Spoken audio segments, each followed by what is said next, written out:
네, 하나님께서 우리에게 주시는 말씀은 사도행전 17장 16절부터 끝절까지 34절까지 말씀입니다. 바울은 아테네에서 그들을 기다리고 있는 동안에 온 도시가 우상으로 가득 차 있는 것을 보고 격분하였다. 그래서 바울은 회당에서는 유대 사람들과 이방 사람 예배자들과 더불어 토론을 벌였고, 또 광장에서는 만나는 사람들과 날마다 토론하였다. 그리고 몇몇 에피쿠로스 철학자와 스토아 철학자도 바울과 논쟁하였는데, 그 가운데서 몇몇 사람은 이 말쟁이가 도대체 무슨 소리를 하려는 것인가 하고 말하는가 하면, 또 몇몇 사람은 그는 외국 신들을 선전하는 사람인 것 같다 하고 말하기도 하였다. 그것은 바울이 예수를 전하고 부활을 전하였기 때문이었다.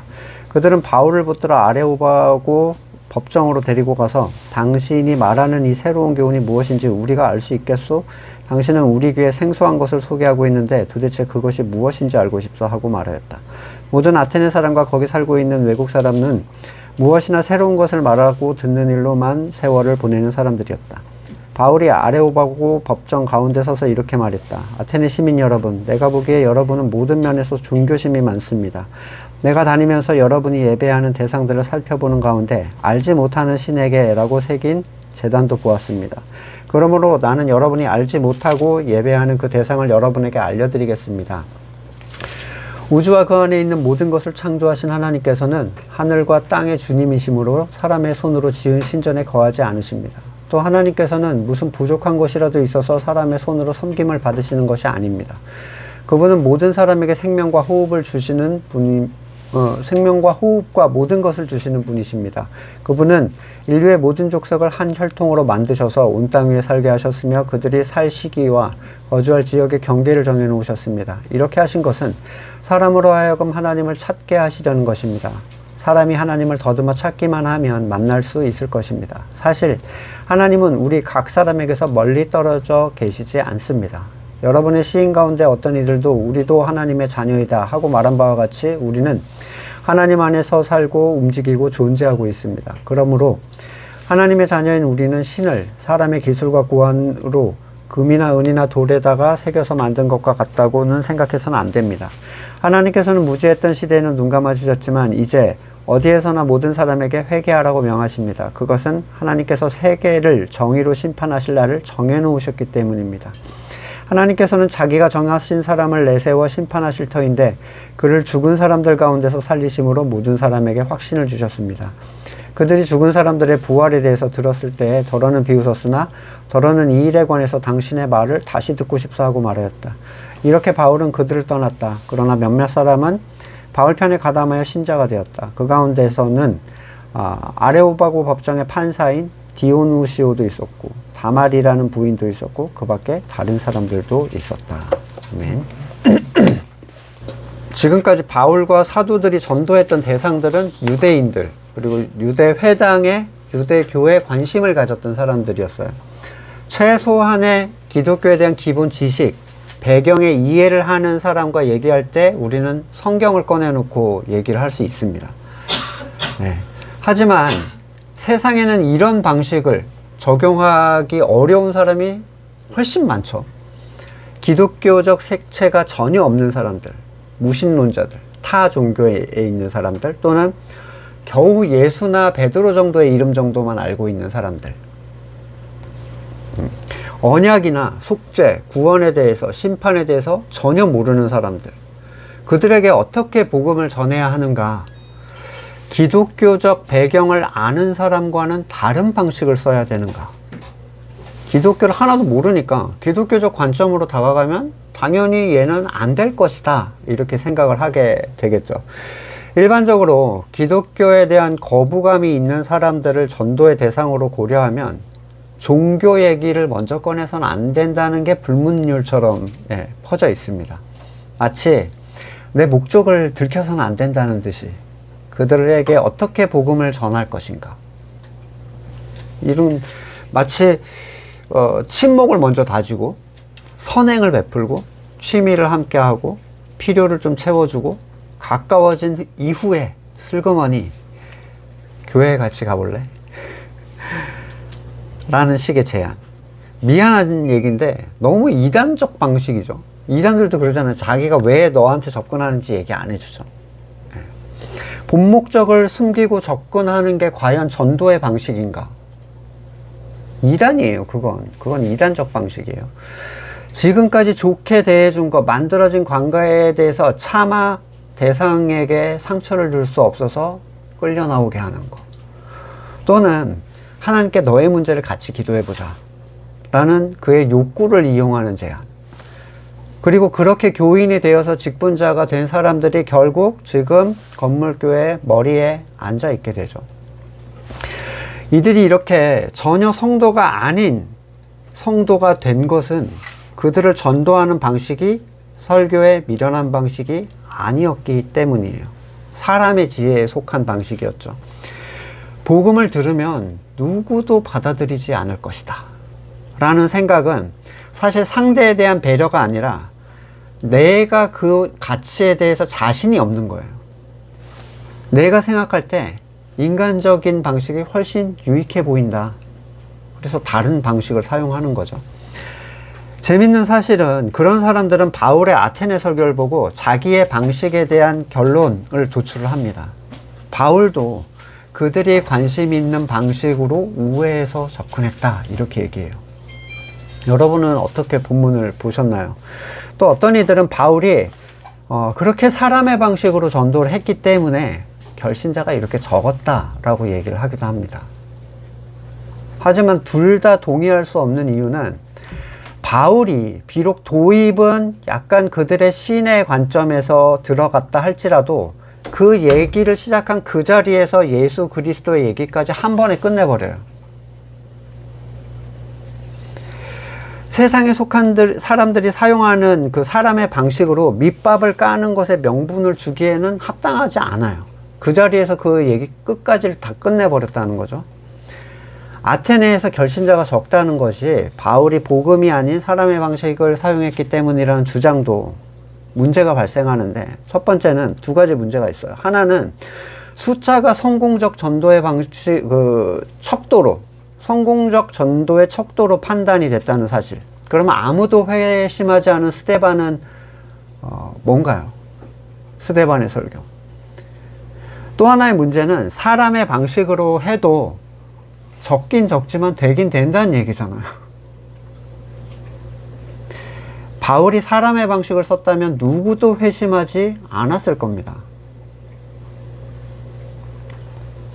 전혀 기독교적 문화에 노출되지 않은 사람들, 심지어 예수나 하나님도 잘 모르는 사람들, 이런 사람들에게 설교로 말씀을 전하는 설교문은 사도행전에서 유일무이해요.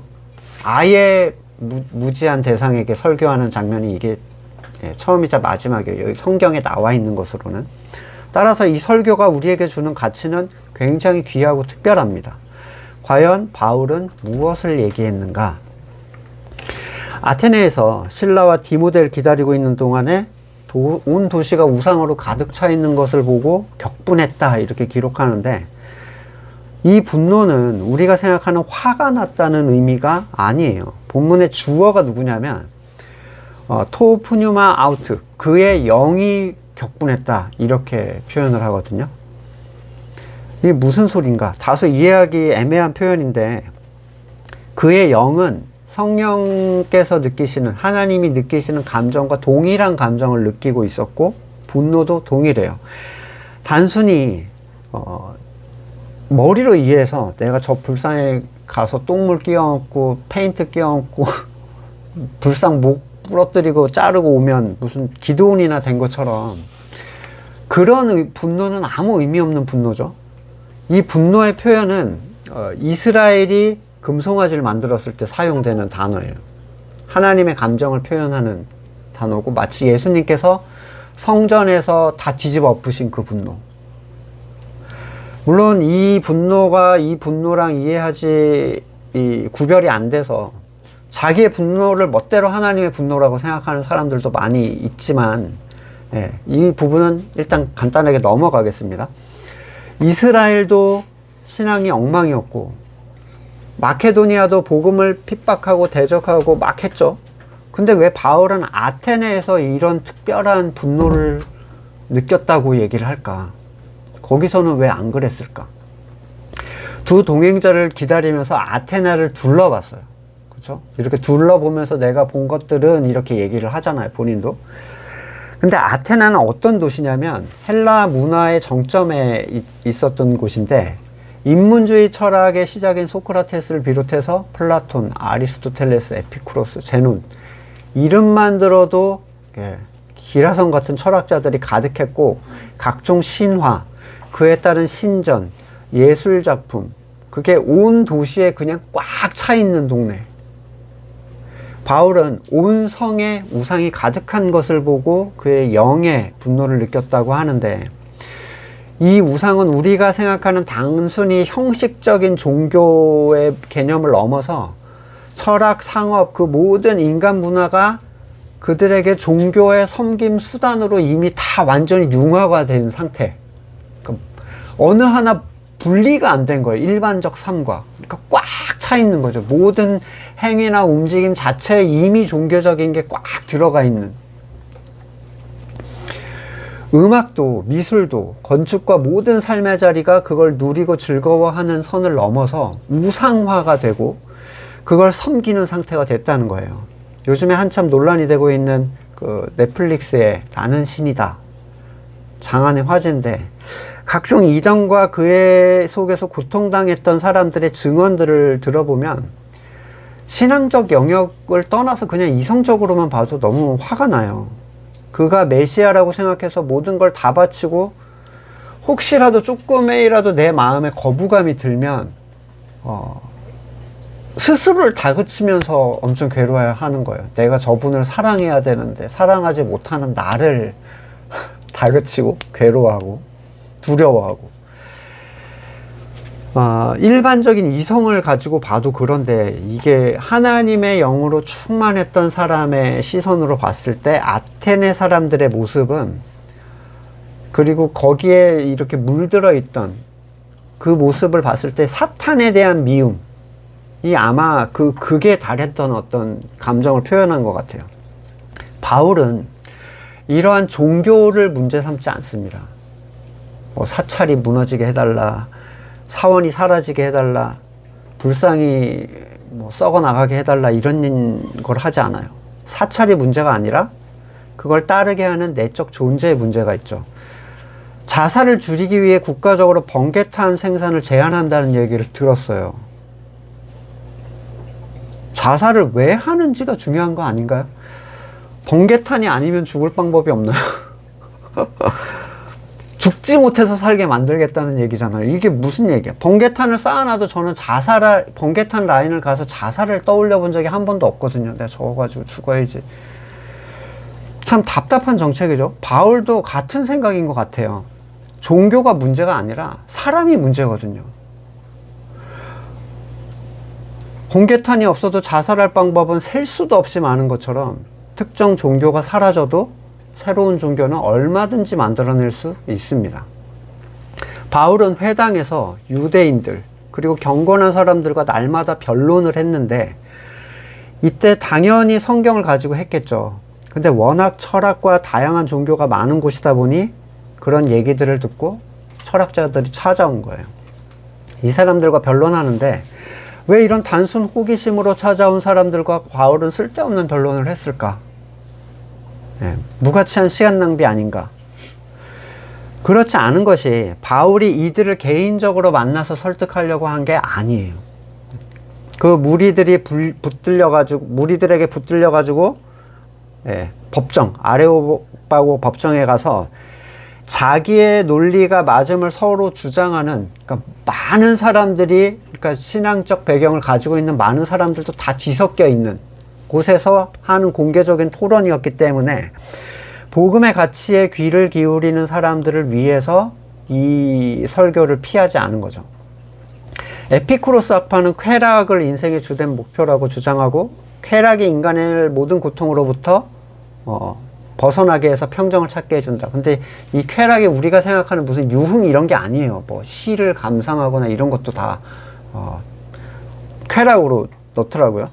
그러니까 신의 존재는 인정했지만 인간의 삶에 무관심한 자연신론의 입장을 가지고 있었고, 스토아 학파는 이성의 중요성을 강조하는데 이성이 인간의 삶의 원칙이다.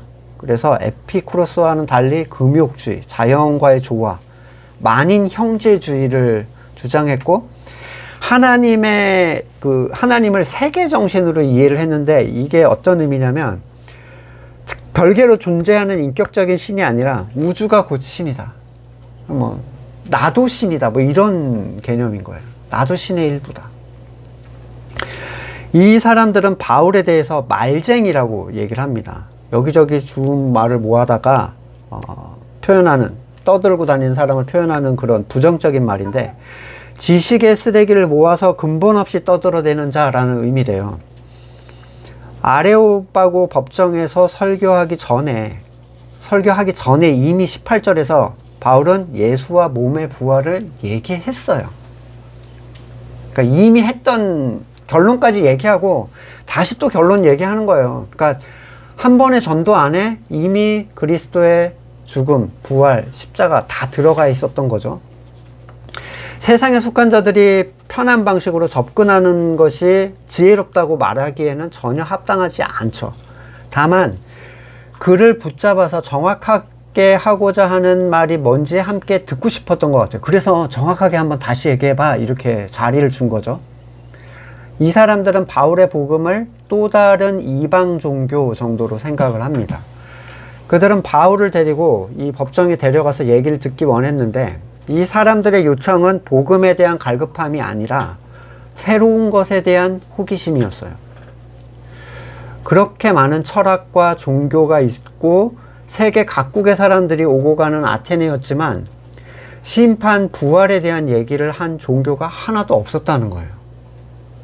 아레오바고는 많은 사람들을 앞에 두고 자기의 사상을 얘기하면서 토론하는 장소였는데 그만큼 바울의 설교는 사람들에게 지적인 호기심을 불러일으켰습니다.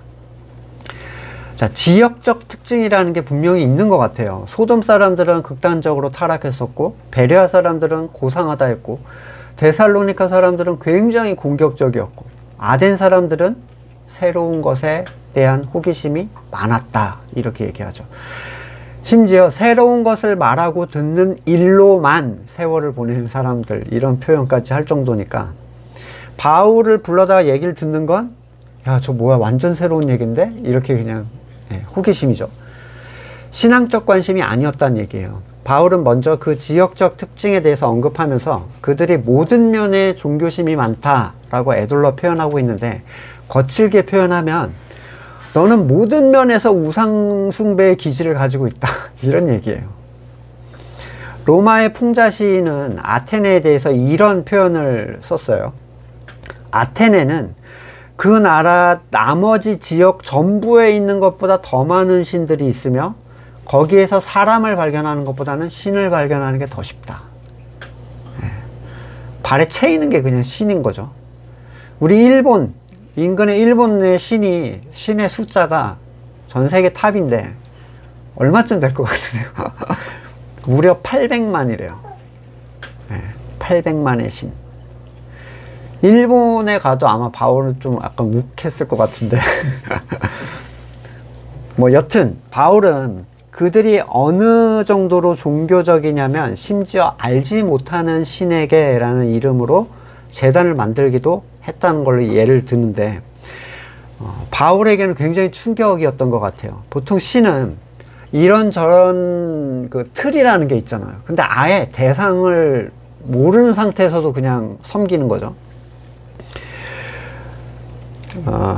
이런 제단이 한 개가 아니라 실제로 거기에는 여러 개가 있었다고 하는데 BC 6세기에 구레네 에피메니데스가 전염병으로부터 아테네를 구한 다음에 이 일에 대해서 신들에게 감사를 하는데 내가 혹시 감사드리지 못한 신이 있을지도 몰라 이렇게 생각한 거예요. 왜냐면 너무 많은 신이 그 중에 하나가 기분을 상하면 안 되잖아요. 그러니까 내가 혹시 알지 못하는 신이시여 감사합니다 이렇게 하고 이제 제단을 쌓아서 제사를 드렸대요.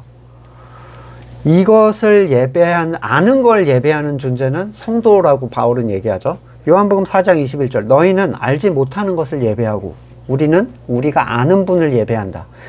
구원은 유대 사람들에게서 나기 때문이다. 여기서 말씀하신 우리는 유대인들, 옛 언약에 속한 자들을 얘기하는데, 왜냐하면 복음은 옛 언약으로부터 출발해서 새 언약으로 도달했기 때문이에요. 근데 지금 아테네 사람들은 언약 자체가 없는 사람 상태니까 스스로도 알지 못하는 존재를 예배하면서 이상하다고 느끼지를 못하고 있습니다. 신의 존재를 믿긴 하지만 그 신을 전혀 알지는 못하는 상태인 거죠. 반면에 진짜 거듭난 성도는 자신이 만난 하나님을 알고 있어요. 외적인 지식이 아니라 숨기거나 변하지 않는 어떤 내적인 만남인데, 그래서 만나지 않은 사람은 만난 척을 할 수가 없고 만난 사람은 만나지 않은 척을 할 수 없는 거죠. 요한 1서 1장 1절 여러 번 반복하지만 이 말씀에 대해서 우리가 들은 것이요 본 것이요 지켜본 것이요 손으로 만져본 것입니다. 네, 이게 우리에게 나타나셨습니다. 우리가 보고 들은 바를 여러분에게도 선포합니다. 실제적 만남을 증언함에도 불구하고 모든 사람이 이 증언을 받아들이는 건 아닌데, 예수님이 증언해도 받아들이지 않았잖아요. 근데 무슨 말이 필요하겠습니까? 요한복음 3장 11절. 내가 진정으로 너희에게 말한다. 우리는 우리가 아는 것을 말하고 우리가 본 것을 증언하는데 너희는 우리의 증언을 받아들이지 않는다. 예수님께서 이 받아들이지 못함을 근원적 택하심의 문제라고 말씀을 하세요. 이해력이나 의지의 문제가 아닌 거죠. 요한복음 10장 26절. 그런데 너희가 믿지 않는 것은 너희가 내 양이 아니기 때문이다. 내 양들은 내 목소리를 알아듣는다. 나는 내 양들을 알고 내 양들은 나를 따른다. 전도자가 조심성 없이 말하거나 처음부터 복음과 십자가를 너무 말해서 도망가는 게 아니라 양이 아니라서 듣지 않는 거예요. 바울은 자신들이 무엇을 섬기는지도 모르면서 제사를 드리는 이 불특정 다수의 대중을 앞에 두고 하나님에 대해서 가장 먼저 얘기하는 게 그분이 만유의 창조주시다 라는 부분입니다. 사람들이 믿는 신의 존재는 다양하고 그 중에서도 신의 모든 것을 창조한 창조주로 믿는 사람도 꽤 돼요. 신이 모든 걸 창조한 분이다 이렇게 믿는 사람이 꽤 돼요. 그런데 바울은 하나님을 모든 것의 창조주라고 설명한 뒤에 굉장히 반건물교회적 발언을 이어가요. 먼저 하나님은 사람의 손으로 지은 신전에 거하지 않으신다는 사실. 그러니까 새 성전 건축이네, 성전 청소네, 성전 꾸미기네 이런 얘기는 완전히 반성경적 얘기죠. 예.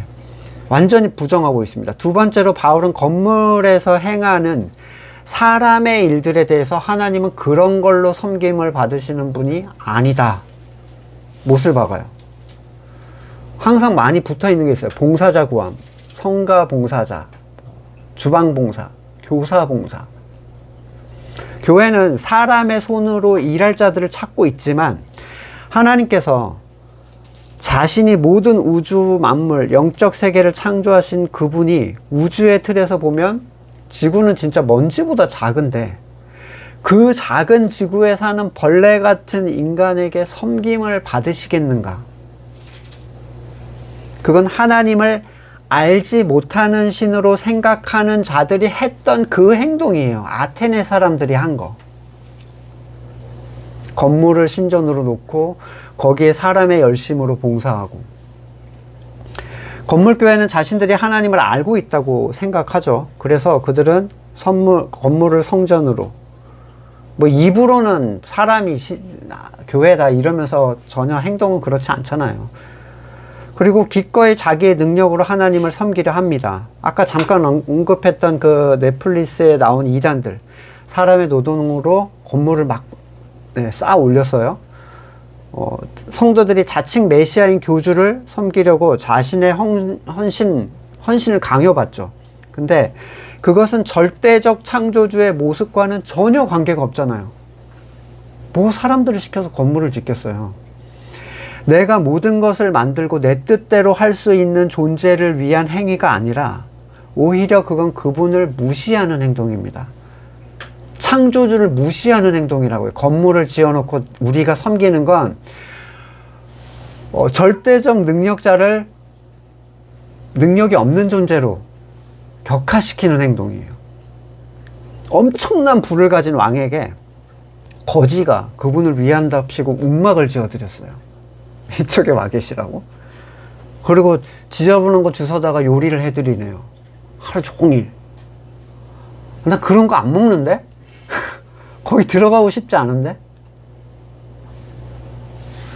왜 하나님을 섬긴다면서 사람이 만든 건물에 묶여서 사람의 일로 의를 채우는가? 당연히 질문을 할 수밖에 없는 거죠. 하나님은 사람의 손으로 섬김을 받으시는 분이 아니라 오히려 사람을 채우시는 분이에요.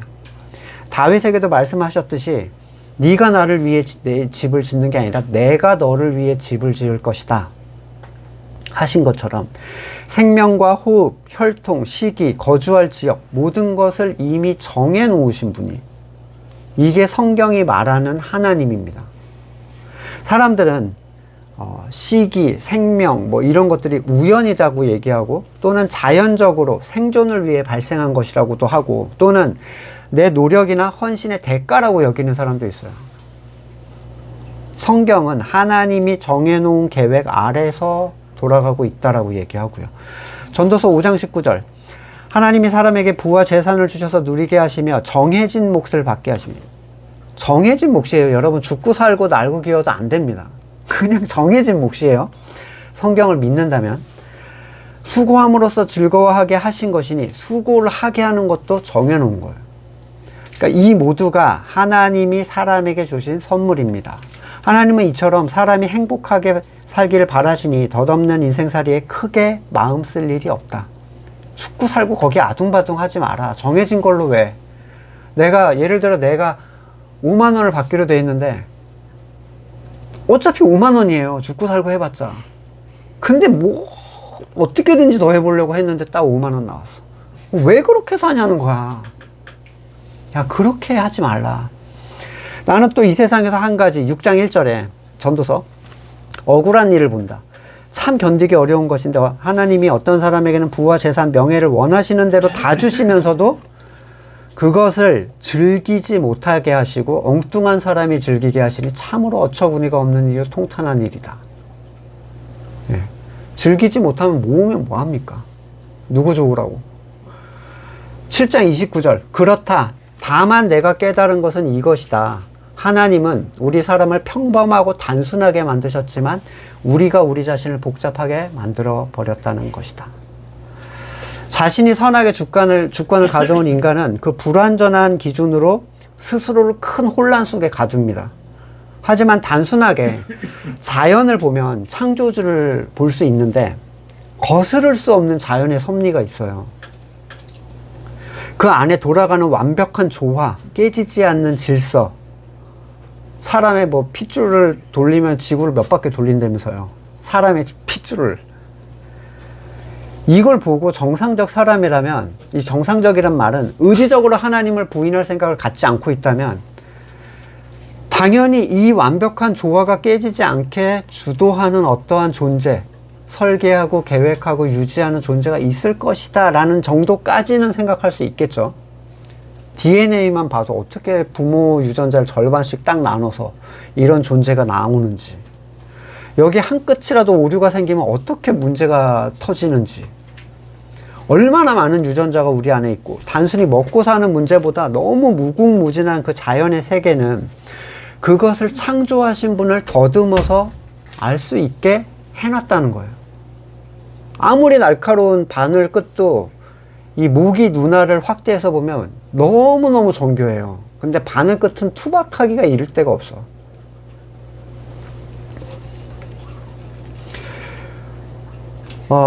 저는 그래요. 이런 하나의 단세포가 지금 인간이 돼서 이런 완벽한 조화를 살고 있다라는 걸 주장하는 게 더 믿기가 어려워요. 네. 그걸 주장하는 사람들조차도 생명의 탄생은 설명을 못해요. 과학자들도. 어떻게 생명이 나게 되었는가는. 그냥 신을 거부하고 싶은 거예요. 신을. 절대적 존재를 거부하고 싶은 건데, 일반 은총이라고 불리는 사람이 생을 유지하는 모든 부분들을 자세히 살펴보면 최소한 초월적 주관자가 있다라는 선까지는 알 수 있다는 거예요. 거기보다 더 깊이는 못 들어가겠죠. 또한 바울은 하나님이 모든 인류의 아버지다 이렇게 얘기를 합니다. 어떤 시인이 우리도 하나님의 자녀다 이렇게 얘기했던 그 시는 뭐냐면 BC 300년경에 시인 페노메나 그리고 클레안데스라는 시인들이 제우스에게 바치는 찬양 중에 들어있는 가사래요. 우리도 신의 자녀다. 이 의미는 헬라인, 특히 아테네인은 제우스에게 생겨났기 때문에 더 뛰어난 존재다라는 의미라고 하는데, 바울은 이 시를 인용해서 모든 인류는 하나님의 손 안에서 살고 움직이고 존재한다 라고 얘기를 해요. 그걸 인지하든 아니든 그렇다는 거예요. 그냥 너네가 받아들이든 아니든 상관없어 이렇게 얘기하는 거죠. 그들이 자연을 더듬어서 알아낸 잘못된 정보를 좀 더 분명하게 해주는 거예요. 모든 걸 창조하고 자신의 소생인 인간에게 모든 것을 누릴 수 있도록 계획하시고 돌보시는 하나님, 그분의 소생인 자들이라면 왜 조각상이나 눈에 보이는 어떤 것을 섬기겠는가, 이 얘기입니다. 사람의 기술과 고안으로 만들어낸 존재들을 신이라고 섬기는 것, 얼마나 무지한가요? 천주교에 있는 성인들이 있잖아요. 성인들. 예를 들어 마태 성당 하면 마태가 서 있습니다. 그러면 커다랗게 있어요. 지나가다 보면 그 발이 동이 이렇게 달아가지고 하얘요. 발을 만지면서 기도를 한대요. 거기 가서 이렇게 기도하는 사람도 저는 봤는데, 지나가다가 그 앞에서 기도를 하더라고요. 이게 바울이 말한 하나님을 믿는 사람이라고 생각이 전혀 안 들죠. 하나님께서는 무지했던 시대에는 눈 감아 주셨으나 이제는 언제냐면 십자가 부활 사건 이후를 뜻하는데, 이 눈 감아 주셨다는 건 죄로 여기지 않았다는 의미가 아니라 자비로서 마땅히 그냥 당장에 죽여도 될 거를 그냥 놔두셨다는 거예요. 몰랐으니까 라는 거죠. 근데 이제 복음의 소식을 듣는 자들에게는 죄를 간과할 여지가 없어요.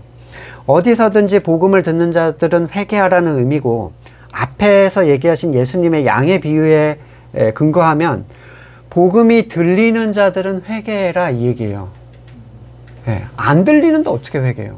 들을 수 있는 귀가 열린 자들에게 외치는 얘기입니다. 하나님의 택하신 백성들은 이 회개의 외침을 듣고 회개해라. 그러니까 이렇게 들릴 거라고 전제하니까 이렇게 당당하게 얘기하는 거예요. 설교의 끝 무렵에 바울은 최후의 심판, 그 심판을 심판을 위해서 정하신 사람을 얘기하는데, 이게 바울의 본론입니다. 이 사람이 바로 예수 그리스도시고, 그리스도의 부활을 통해서 구원에 대한 확신을 주셨고, 이분을 내세워서 정의로 심판하실 것이다. 그분을 머리로 삼는 하나의 교회된 자들은 심판을 받지 않는다는 의미인데, 예수님이 자기 자신을 심판하지는 않을 거 아니에요. 내 몸을 내가 심판해, 이건 아니잖아요. 그러니까 교회된 자들은 심판을 받지 않는다는 거예요. 그래서 심판에 대한 얘기를 하는데, 이거는 위협이 아닙니다. 이걸 위협으로 이 전도 방식을 사용하는 사람이 있어요. 너 그렇게 하다가 지옥 가. 너 하나님이 다 보고 계신다. 너 그러다가 지옥 가. 뭐 이런 식의 이제 압박을 주면, 어차피 겁을 줘도 거듭나는 게 아니에요. 겁만 먹습니다. 하나님을 공포의 대상으로만 여기는 거지 전혀 회심과 상관없어요. 잘못된 방식이죠. 종말적 심판에서 그리스도를 믿지 않는 사람은 하나님의 심판을 받게 되는데, 잘했냐 잘못했냐의 문제의 심판이 아니라 믿지 않는 존재로서 그냥 즉결 처분이에요. 하지만 하나님의 백성에게도 심판이 있어요. 근데 이 즉결 처분의 심판은 받지 않는다는 거죠. 고린도전서 4장 4절, 나는 양심에 꺼리끼는 것이 없습니다. 그러나 이런 일로 내가 의롭게 된 것은 아닙니다. 나를 심판하시는 분은 주님이십니다. 심판 받을 각오를 하고 있죠. 고린도전서 11장 31절, 우리가 스스로 살피면 심판을 받지 않을 것입니다. 그런데 주님께서 우리를 심판하고 징계하는 것은 우리가 세상과 함께 정죄를 받지 않게 하려는 것입니다. 그게 완전 제외되어 있다면 이런 얘기를 할 필요 없어요. 히브리서 10장 29절. 하나님의 아들을 짓밟고 자기를 거룩하게 해준 그 언약의 피를 대수롭지 않게 여기고. 지금 구원은 받은 상태의 사람한테 얘기하는 거죠.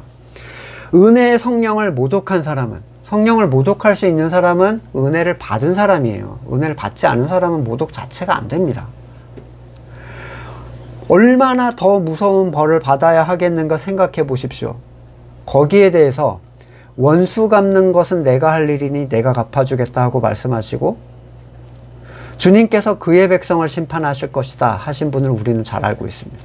그러니까 너네 괴롭히는 사람을 내가 혼내줄 거야가 아니라 십자가의 가치를 짓밟은 자를 내가 복수할 거야, 이거예요. 되게 무서운 얘기인 거죠. 살아계신 하나님의 징벌하시는 손에 떨어지는 것은 무서운 일입니다. 성도들을 경고하는 거예요. 야고보서 2장 12절. 여러분은 자유를 주는 율법을 따라 앞으로 심판을 받을 각오로 말도 그렇게 하고 행동도 그렇게 하십시오. 심판은, 근데 여기서 굉장히 큰 희망이 하나 나와요. 너무 쫄지 마세요. 심판은 자비를 베풀지 않는 사람에게 무자비합니다. 그러나 자비는 심판을 이깁니다. 서로 용서하라 라는 얘기를 하셨죠.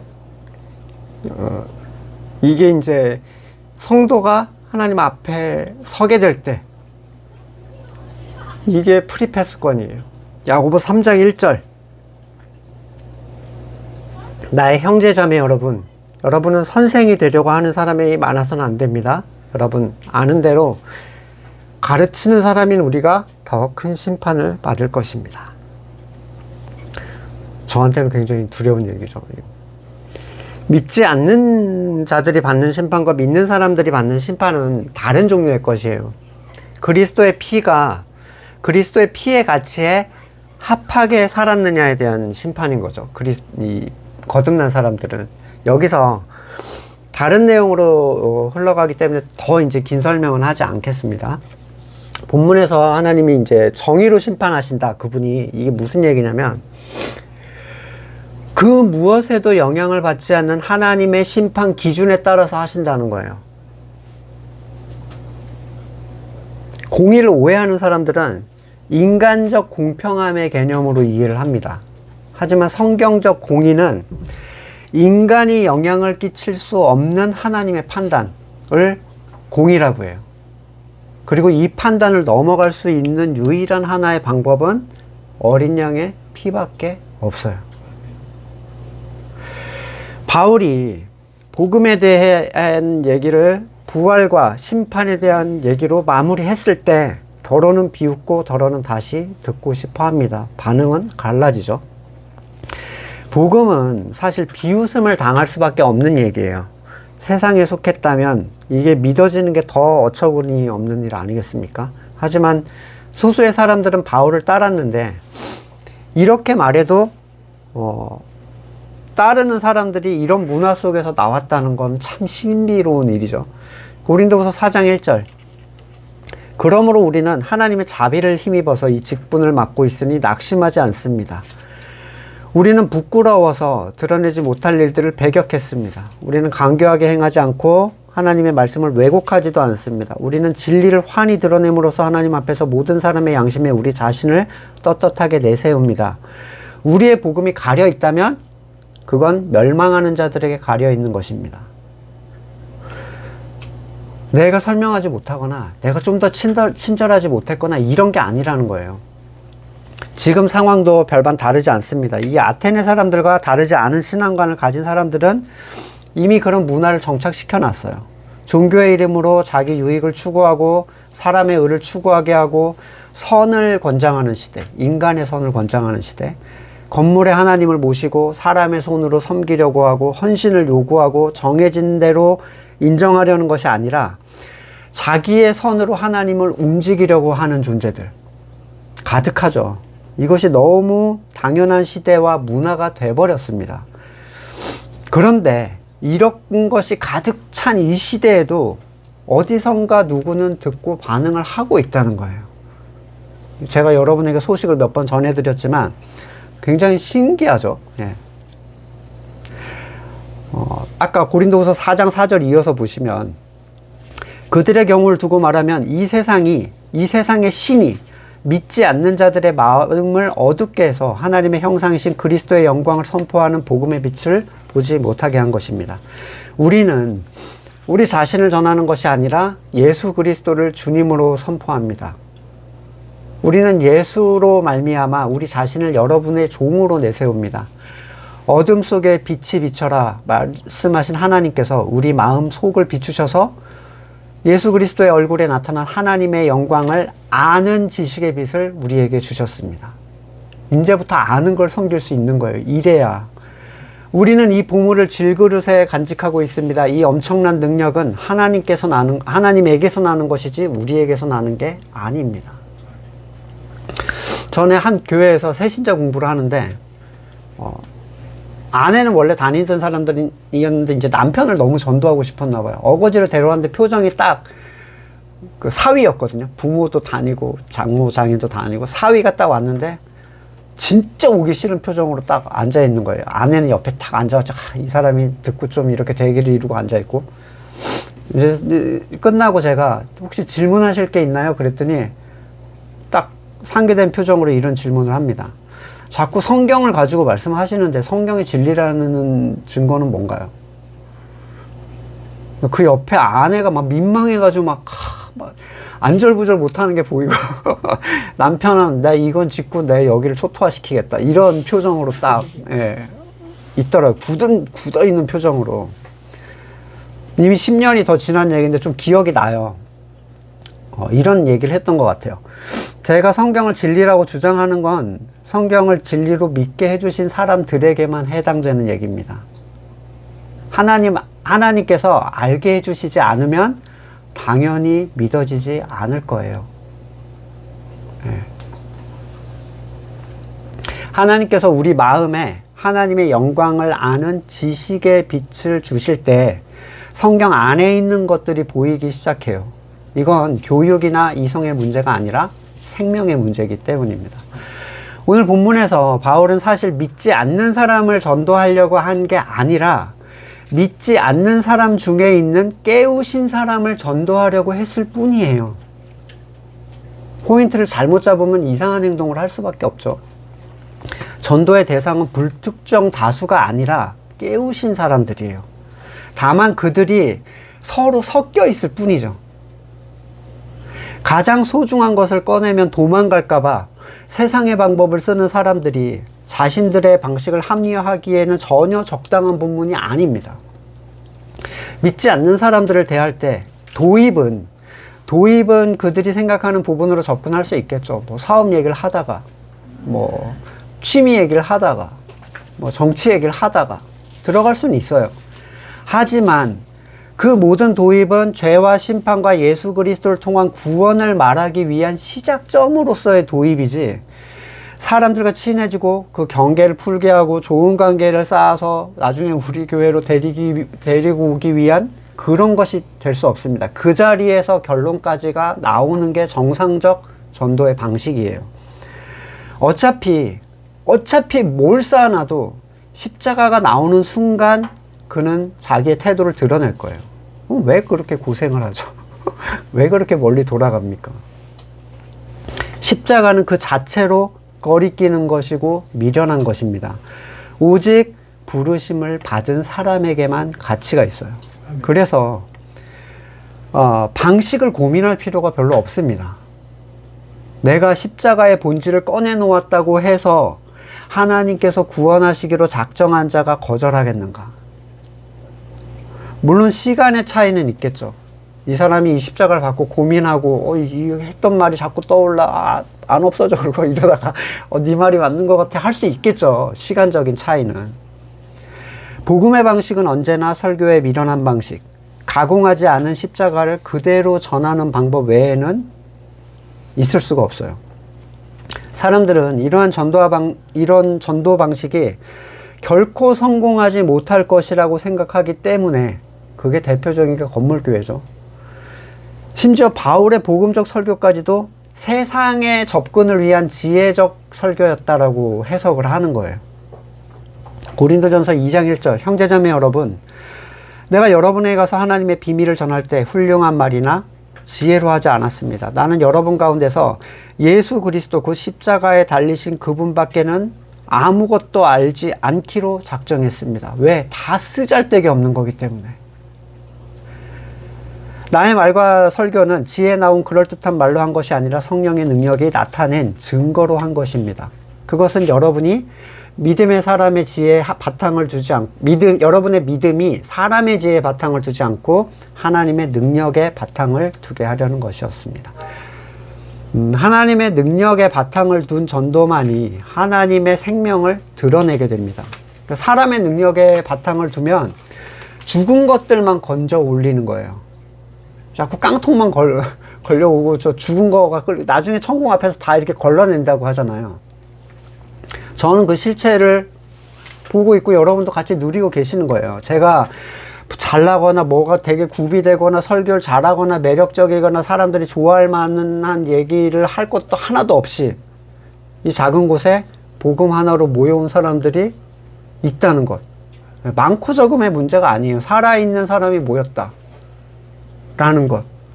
그 가치를 저는 충분히 발견하고 있습니다. 하나님을 만물을 창조하시고 찬송에서도 그렇죠. 만유의 주제는 뭐예요?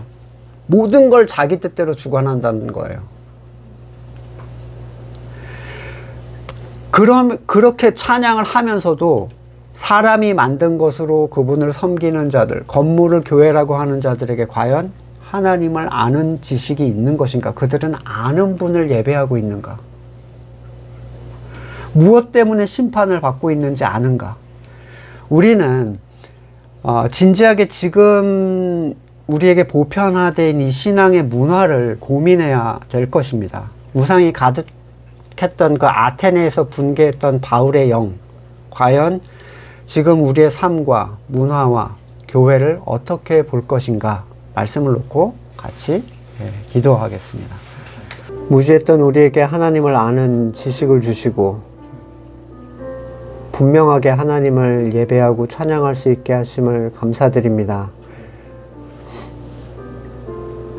복음의 말씀을 전할 때 택하신 자들을 위하여 그 놀라운 가치를 가감없이 꺼내놓을 수 있는 올바른 믿음을 허락하여 주시옵소서. 두려워하지 않게 하시고 그 복음의 말씀 가운데 살아나는 사람들의 모습을 함께 누리며 기뻐할 수 있는 우리가 되도록 은혜를 베풀어 주시옵소서. 지금은 우리 구 예수 그리스도의 은혜와 하나님의 사랑과 성령의 교통하심이 하나님께서 택하신 자들을 사랑하기를 소망하는 우리 성도들, 그의 삶의 자리 가운데 지금으로부터 영원까지 함께 하시기를 간절히 축원드립니다. 아멘.